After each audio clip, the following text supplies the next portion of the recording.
fulumi diot na vele na mai ni usila mo tu malo ye le ba ale na paulia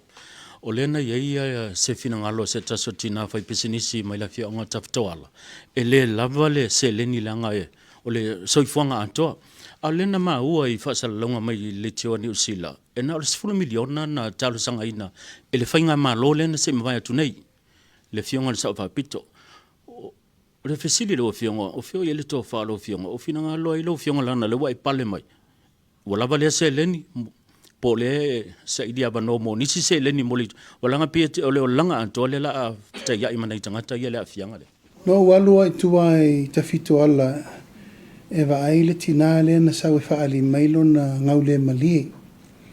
ona ese fa man yang ali tu malo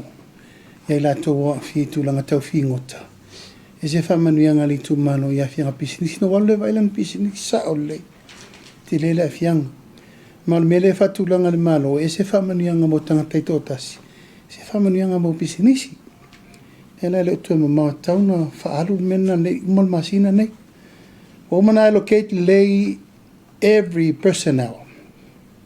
mal tanga matua tau matiti pepe lau vai e o voi lai tu langa i pisinisi la fa vai e afia isi umu ma Safata e ma tau mai te tonu. Fa pertala na 4 miliona le umana negotiate for now to start up the negotiation.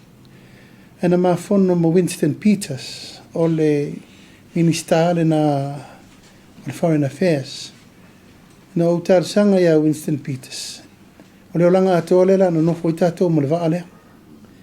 Ta una full compensation i le mea tan fe ngai. Pole o mai to e vesel la to va e faise a wala le lei. A wani te le isa fianga mole si sio manga e le fa solo is fatale no e isto pe muri mai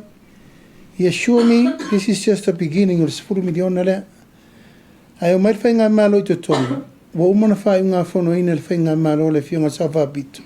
na le 2 miliona e ave mo Safata ma to mai lo sui fa unha ave uma le 4 miliona mo le tu malo Safata ma si umu ta tiam tanga luenga le malo se to saule stupe pe su family ona le murmuri mai ona fatu langa le pui nga luenga la va i morsisio manga ai mo taimini nei fa mua tangata i le mana onga la ia i le taimini nei that is our priority mai fa mo le umma le masina le nei o januari ele distributing al tupi